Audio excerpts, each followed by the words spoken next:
சாம்சங்ல இருந்து ஆஃப்லைன் மார்க்கெட்டை ஃபோக்கஸ் பண்ணி A21S அப்படின்ற இந்த போனை ரீசெண்டா லான்ச் பண்ணாங்க.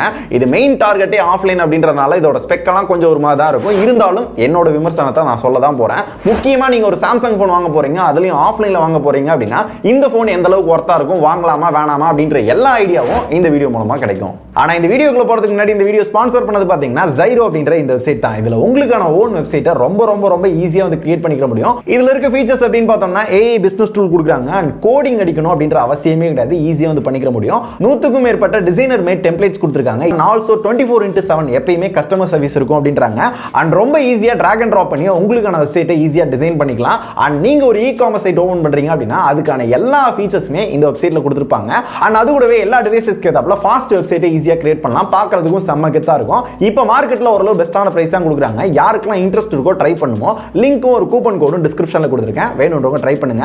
அண்ட் நம்மளோட TechBoss சேனலுக்கு இதை யூஸ் பண்ணி ஒரு சின்ன வெப்சைட் கிரியேட் பண்ணலாம் அப்படின்ற ஐடியா இருக்கு. அதுல என்னென்ன ஃபீச்சர்ஸ் கொடுத்திருக்காங்க, அதை யூஸ் பண்ணி எப்படி இதை கிரியேட் பண்றது அப்படின்றதுக்கான ஒரு ஃபுல் ரிவ்யூ வேணுமா அப்படின்னு சொல்லுங்க. நிறைய பேர் கேட்டீங்க அப்படின்னா கண்டிப்பா அதோட வீடியோவும் போட்டுருவோம்.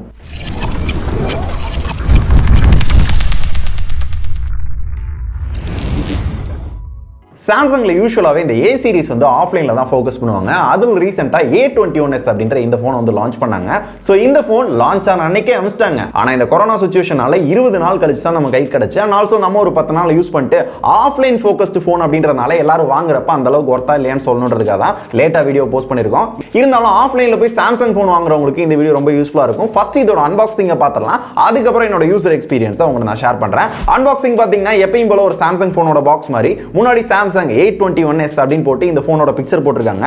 உள்ளர இந்த பாக்ஸ் ஓபன் பண்ணோம்னா உள்ளர இந்த ஸ்டைல்ல வந்து இதுக்கான ரீடிங் மெட்டீரியல் வந்து கொடுத்திருக்காங்க. அண்ட் சிம் எஜெக்டர் டூல் கொடுத்திருக்காங்க. அண்ட் அடுத்து இந்த சாம்சங் A21S மொபைல் இருக்கு. இந்த ராப்பர் பிரிச்சிட்டு இந்த போனை பார்த்தோம் அப்படின்னா டிசைன் எப்பயும் போல தான் இருக்கு. யூனிக் டிசைன் அப்படிலாம் எதுவும் கிடையாது. பின்னாடி கிளாஸ் பாடி மாதிரியே இருக்கும். ஆனா இது ஒரு பிளாஸ்டிக் பாடி, ஒரு ஷைனிங்கான கிரேடியன்ட் டிசைன் கொடுத்திருக்காங்க. இன்ஹேண்ட் ஃபீல் ஓரளவு நல்லா இருக்கு. அண்ட் அடுத்த பாக்ஸ்க்குள்ள இந்த போனை சார்ஜ் பண்றதுக்கான டைப் சி சார்ஜிங் கேபிள் கொடுத்திருக்காங்க. And 15 watt fast charging adapter கொடுத்திருக்காங்க. சோ மிச்சப்படி இந்த போனுக்கு ஒரு இயர்போனோ ஒரு TPU கேஸ் கூட இதோட பாக்ஸ்க்குள்ள கொடுக்கல. இந்த பிரைஸ்க்கு ஏன் ஒரு TPU கேஸ் கூட கொடுக்கல அப்படின்றது எனக்கு சுத்தமா புரியல. ஆஃப்லைன்ல எல்லாரும் எதிர்பார்ப்பாங்க, மேபி கடையில வாங்குறப்ப அவங்க வந்து ஓசியில கொடுப்பாங்களா அப்படின்றது தெரியல. ஆனா பாக்ஸ்க்குள்ள TPU கேஸ் கிடையாது. இயர்போன் யாரும் யூசுவலா கொடுக்கறது இல்ல, அதை விட்டுறலாம். இப்போ இந்த போனுக்கு வந்தோம் அப்படின்னா ஃபர்ஸ்ட் இந்த போனை கையில எடுத்தோன்னே இன்ஹேண்ட் ஃபீல் ஓரளவு நல்லா இருந்துச்சு. அண்ட் ஃபுல்லி பிளாஸ்டிக் பாடி, ஆனா பார்க்கிறதுக்கு கிளாஸ் மாதிரியே இருக்கும். பின்னாடி டிசைன் பாத்தீங்க அப்படின்னா ஒரு கிரேடியன்ட் டிசைன்ல கலரா நல்ல பளபளன்னு இருக்கும். அண்ட் முன்னாடி பார்த்தோம் அப்படின்னா 6.5 இன்ச்ல ஒரு HD+ LCD இன்ஃபினிட்டி ஓ டிஸ்ப்ளே வந்து கொடுத்திருக்காங்க. இந்த பிரைஸ்க்கு HD+ அதுவும் LCD டிஸ்ப்ளே என்னத்த சொல்ல. So at least full HD+ கொடுத்திருந்திருக்கலாம். ஆனா HD+ தான் கொடுத்திருந்திருக்காங்க. ஆனா இந்த டிஸ்ப்ளேல பெருசா குறை சொல்ற மாதிரி இல்ல. ஏன்னா சாம்சங்கோட டிஸ்ப்ளே அப்படின்றப்ப எப்பயுமே பெஸ்டா தான் பண்ணிருப்பாங்க. பிரைட்னஸும் அவுட்டோர்ல யூஸ் பண்றப்போ ஓரளவு நல்லாவே இருந்துச்சு. சோ இதோட கலர் சேச்சுரேஷன் பிரைட்னஸ் எல்லாமே நல்லா இருந்துச்சு. ஆனா லைட்டா அந்த டிஸ்ப்ளே உள்ள போன மாதிரி ஃபீல் ஆகும். ஏன்னா இது ஒரு 720p டிஸ்ப்ளே அப்படின்றதுனால அட்லீஸ்ட் ஃபுல் HD+ கொடுத்திருந்திருக்கலாம். அதை மட்டும் கொடுக்கல. அண்ட் இந்த டிஸ்ப்ளேல 2.5D கர்வ்டு கிளாஸ் வந்து யூஸ் பண்ணிருக்காங்க. அது என்ன ப்ரொடெக்ஷன் அப்படின்றத அவங்க சொல்லல. கார்னிங் கொரில்லா கிளாஸா இல்ல வேற எதுவும் கொடுத்திருக்காங்களா அப்படின்ற எதுவுமே மென்ஷன் பண்ணல.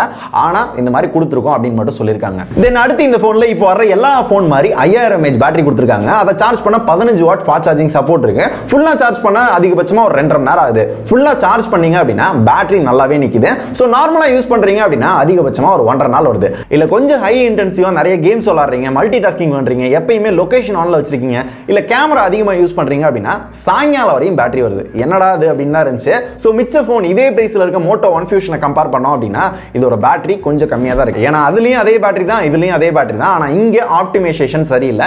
இதுக்கு முக்கியமான இன்னொரு காரணம் பார்த்தோம்னா இதோட ப்ராசஸர் Exynos 850 வந்து கொடுத்திருக்காங்க. இது ஒரு 8 நானோமீட்டர் ப்ராசஸர். இது எதுக்கு ஈக்குவலா இருக்கும் அப்படின்னு பாத்தீங்கன்னா Snapdragon 450க்கு முன்ன பின்ன இருக்கும், கிட்டத்தட்ட ஈக்குவலா இருக்கும் அப்படின்றாங்க. சோ இந்த பிரைஸ்க்கு இந்த ப்ராசஸர் தானா அப்படின்ற கேள்வி தான் எனக்கு முதல் வருது. சோ இந்த ப்ராசஸரோட பர்ஃபார்மன்ஸ் அப்படின்னு பாத்தீங்கன்னா நார்மலா யூஸ் பண்றீங்க, நிறைய மல்டி டாஸ்கிங் பண்றீங்க, கேமராலாம் யூஸ் பண்றீங்க, இந்த மாதிரி சில விஷயங்களை யூஸ் பண்றப்ப பர்ஃபார்மன்ஸ் ஸ்மூத்தா இருக்கும். அதுல எந்த இஷ்யூ இருக்காது.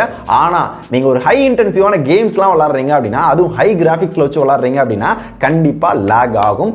சோ அத ஸ்டார்டிங்ல ஃபீல் பண்ண முடியல. ஆனா போக யூஸ் பண்ண அதோட லாக் இஷ்யூ லைட்டா ஃபீல் பண்ண முடியும். இந்த பிரைஸ்க்கு Snapdragon 712 720G 730G கொடுக்குறாங்க. ஆனா ஏன் இந்த பிரைஸ்க்கு இந்த ப்ராசஸர் அப்படின்ற கேள்வி தான் இருக்கு. அண்ட் இதுல கொடுத்திருக்க OS அப்படின்னு பாத்தீங்கன்னா One UI MIUI 2.1 மேல Android 10 கொடுத்திருக்காங்க. One UI பொறுத்தவரை எப்பயுமே ஸ்மூத்தா இருக்கும். OnePlus ஓட OS க்கு அப்புறம் எனக்கு ரொம்ப பிடிச்ச OS அப்படினா இந்த OS தான். ரொம்ப யூஸ் பண்றதுக்கு நிறைய ஃபீச்சர்ஸ் வந்து கொடுத்திருக்காங்க. அண்ட் இந்த போன்ல ஒரு சில நோட்டிஃபிகேஷன் ஆட்ஸும் வருது. வேணா அப்படினா பிளாக் பண்ணிக்கலாம். சோ இந்த மாதிரி சில விஷயங்களை நம்மளால வந்து வேணா அப்படினா ஸ்டாப் பண்ணிக்க முடியும். சில போன்ல கொடுக்க மாட்டாங்க. இந்த போன்ல கொடுத்திருக்காங்க. தென் அடுத்து இந்த போன்ல கால் அண்ட் ஆடியோ குவாலிட்டி. கால்ல சார் வேல்யூ பார்த்தோம்னா 0.81 கொடுத்திருக்காங்க. லோ சார் வேல்யூ தான். அண்ட் கால் நான் பேசுறப்ப ஏதாவது இஷ்யூ இருந்துச்சு அப்படின்னு கேட்டீங்கன்னா எந்த இஷ்யூ கிடையாது. நான் ஜியோ வோடாஃபோன் யூஸ் பண்றேன், எந்த இஷ்யூ கிடையாது. டூயல் 4G கொடுத்திருக்காங்க. ரெண்டு சிம் அண்ட் அட் அ டைம்ல ஒரு மெமரி கார்டும் போட்டுக்க முடியும். 2+1 ஸ்லாட் வந்து கொடுத்திருக்காங்க. அண்ட் அடுத்து இதோட ஆடியோ குவாலிட்டி அப்படின்னு பார்த்தோம்னா இங்க தான் லைட்டா கடுப்பாயிடுச்சு. ஏன்னா உங்களுக்கு போன் வருது, ரிங் அடிக்குது அப்படின்னா நல்லா கேக்குது. வீடியோஸ் பார்க்கறப்ப, மூவிஸ் பார்க்கறப்பலாம் நல்லா கேக்குது. ஆனா கேம் விளையாடுறீங்க அப்படின்னா அந்த சவுண்டோட ஃபீலே சுத்தமா கிடையாது. மியூட்ல வச்சு விளையாடுறோமா அப்படின்ற அளவுக்கு தான் இருக்கும். ஏன்னா அந்த அளவுக்கு தான் இதோட எக்ஸ்பீரியன்ஸ் இருந்துச்சு. ஸோ சவுண்ட் கொஞ்சம் ஒரு மாதிரி இருந்துச்சு, எனக்கு பிடிக்கல. அண்ட் அடுத்து இந்த பிரைஸ் கொடுத்து இந்த போனை வாங்குறப்ப நீங்க எதிர்பார்க்குற ஒரு விஷயம் இதோட camera. 48 mega pixel quad camera கொடுத்திருக்காங்க எல் ஷேப்ல. 48 mega pixel primary, 8 mega pixel wide, 2 mega pixel depth, 2 mega pixel macro.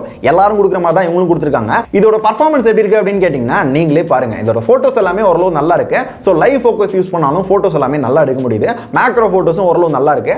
And wide angle எடுக்கிறப்ப அந்த கிளாரிட்டி இஷ்யூ எல்லா போன் மாதிரியே இருக்கு.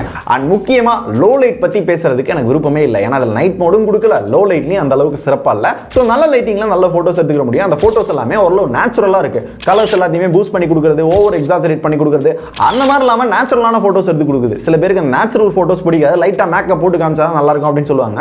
அப்படி இல்லாம நேச்சுரலா போட்டோ எடுக்கணும், கரெக்டான அந்த கலர் உண்மையிலே என்ன இருக்கோ அதை காமிக்கணும் அப்படின்னா இந்த கேமரா யூஸ் பண்ணலாம். அந்த வகையில் நல்லா இருக்கு. 1080 பிக்சல்ஸ் வரை வீடியோ ஷூட் பண்ணிக்க முடியும். அப்படியே ஃப்ரண்ட்ல பார்த்தோம் அப்படின்னா ஒரு பஞ்சோல் குட்டியூன்னு கொடுத்திருக்காங்க. 13 மெகா பிக்சல் செல்ஃபி கேமரா. இந்த செல்ஃபி கேமராவும் சேம் அதே தான். லோ லைட்ல மட்டும் சிறப்பா இல்ல, மிச்சபடி லைட்டிங்ல ஓரளவு நல்ல போட்டோஸ் வந்து எடுத்துக்க முடியுது. இந்த போட்டோஸ் எல்லாத்தையும் பார்க்கறப்ப உங்களுக்கே தெரியும். அண்ட் கடைசி அதோட ஸ்டோரேஜ் அப்படின்னு பார்த்தோம்னா 4GB RAM 64GB internal, 6GB RAM 64GB internal அப்படின்ற ரெண்டு வேரியன்ட் லான்ச் பண்ணாங்க. அண்ட் இது எல்லாத்துக்குமே சேர்த்து இதோட பிரைஸ் அப்படின்னு பார்த்தோம்னா உங்களுக்கே தெரிஞ்சிருக்கும். 4GB வேரியன்ட் பார்த்தோம் அப்படின்னா 16,000 ரூபாய்க்கு சேல் பண்றாங்க. அண்ட் 6GB வேரியன்ட் பார்த்தோம் அப்படின்னா 17,500 ரூபாய்க்கு வந்து சேல் பண்றாங்க. 1,500 ரூபாய் எக்ஸ்ட்ரா கொடுத்தீங்க அப்படின்னா எக்ஸ்ட்ரா ஒரு 2GB RAM கிடைக்கும். மெமரியை பொறுத்தவரை உங்களுக்கு வேணும் அப்படின்னா இன்க்ரீஸ் பண்ணிக்கலாம். அதுக்கு டெடிகேட்டட் மெமரி கார்டு ஸ்லாட் கொடுத்திருக்காங்க. சோ அந்த வகையில உங்களுக்கு பிரச்சனை இருக்காது. அப்ப இந்த போனை 16,000 ரூபாய்க்கு ஆஃப்லைன்ல ட்ரை பண்ணலாமா அப்படின்னு கேட்டீங்கன்னா மொதல் பாசிட்டிவ் இதோட பேட்டரி 5000 mAh பேட்டரி கொடுத்திருக்காங்க. நல்ல பேட்டரி லைஃப் இருக்கு. ரெண்டாவது நாக் செக்யூரிட்டி வந்து சாம்சங்கோட ஓன் செக்யூரிட்டி வந்து கொடுக்குறாங்க. நம்மளோட டேட்டா ரொம்ப சேஃபா இருக்கும்ன்றாங்க. மூணாவது இது ஒரு Samsung phone and made in India phone and ஆஃப்லைன்ல ட்ரை பண்றதுக்கு ஏத்த போன் அப்படின்னு தான் தோணுது. இதுல இருக்க நெகட்டிவ்ஸ் எதுவும் சொல்றேன். ஃபர்ஸ்ட் பாத்தீங்கன்னா ஃபுல் ஹெச்டி பிளஸ் ரெசல்யூஷன் இதோட டிஸ்ப்ளே கொடுத்திருக்கலாம். லைட்டா உள்ள போன மாதிரி தான் இதோட டிஸ்ப்ளே வந்து தெரியும். ரெண்டாவது இதுல என்ன ப்ரொடெக்ஷன் கொடுத்திருக்கோம் அப்படின்றத மென்ஷன் பண்ணல. மூணாவது கேமரால நைட் மோட் வந்து கொடுக்கல. நாலாவது நான் 16,000 ரூபாய் கொடுத்து இந்த போனை வாங்குறேன்னா ஒரு டிபியூ கேஸ் கூட பாக்ஸ்க்குள்ள கொடுக்கல. அது ஒண்ணு. இது கூட பெரிய இஷ்யூ கிடையாது. நம்ம கூட வாங்கிக்கலாம், ஒரு 100 ரூபாய் தானே. அடுத்து இதோட ப்ராசஸரை இன்னுமே பெட்டர் பண்ணியிருக்கணும். ஒரு பெட்டரான ப்ராசஸர் வந்து கொடுத்துருக்கலாம். 720G 730G கொடுக்குற பிரைஸ்ல வந்துட்டு இந்த ப்ராசஸரை கொடுத்தாங்கன்னா இது எந்த அளவுக்கு நியாயம் அப்படின்றது புரியல. சோ நார்மல் பர்ஃபார்மன்ஸ் நல்லா இருக்கும். சோ இதெல்லாம் கம்பேர் பண்ணி பார்க்கறப்ப மெயினான விஷயம் இது ஒரு ஆஃப்லைன் போன். ஆன்லைன்லயும் கிடைக்கும், ஆனா ஆஃப்லைன் தான் மெயின் ஃபோக்கஸ் அப்படின்னாங்க. சோ ஆஃப்லைன்ல விவோ, ஓப்போ இந்த போன்ஸ்லாம் கம்பேர் பண்றப்ப உண்மையிலேயே கொஞ்சம் நல்லா இருக்க மாதிரி தான் தெரியுது. ஆனா ஆன்லைன்ல பாத்தீங்க அப்படின்னா இந்த போனோட பெட்டரான போன்ஸ் அவைலபிள் இருக்கு. போகோ X2 இருக்கு, மோட்டோ ஒன் ஃபியூஷன் பிளஸ் இருக்கு, ரியல்மி X2 இருக்கு. கூட ஒரு 5000 7,000 போட்டீங்கன்னா ஒன் பிளஸ் நாட் இருக்கு. இதெல்லாம் கம்பேர் பண்றப்ப ஆஃப்லைன்ல ட்ரை பண்றது அப்படின்னா உங்களுக்கு சூட் ஆகும். ஏன்னா மிச்ச விவோ, ஓப்போ போனை கம்பேர் பண்றப்ப. ஆனா ஆன்லைன்ல அந்த அளவுக்கு செட் ஆகாது. இதான் என்னோட ஒப்பீனியன். சோ இந்த போனை நான் யூஸ் பண்ண வர என்ன பாசிட்டிவ் என்ன நெகட்டிவ் அப்படின்ற எல்லாத்தையுமே தனித்தனியா பிரிச்சு சொல்லிட்டேன். சோ இதை பேஸ் பண்ணி வாங்கலாமா வேணாமா அப்படின்ற முடிவை நீங்க எடுத்துக்கோங்க. ஜஸ்ட் என்னோட ரிவ்யூ நான் சொல்லிட்டேன். இதை தாண்டி வேற ஏதாவது டவுட் இருக்கு அப்படின்னா எப்பயும் போல கேளுங்க, உங்களுக்கு நான் கிளாரிஃபை பண்றேன். அண்ட் இது கூடவே ஏதாவது கம்பேரிசன் வேணும், லைக் மோட்டோ ஒன் ஃபியூஷன் இருக்கு, ரியல்மி X2 இருக்கு, போகோ X2 இருக்கு, இதெல்லாம் கம்பேர் பண்ணி எந்த அளவுக்கு நல்லா இருக்கு, ஒரு ஸ்பீட் டெஸ்ட் வேணும் அப்படின்னா கூட சொல்லுங்க. என்னால முடிஞ்சு நீங்க நிறைய பேர் கேக்குறீங்க அப்படின்னா அந்த வீடியோ போட்டுருவோம். சோ இந்த வீடியோ இப்போ முடிச்சுக்கலாம்னு நினைக்கிறேன்.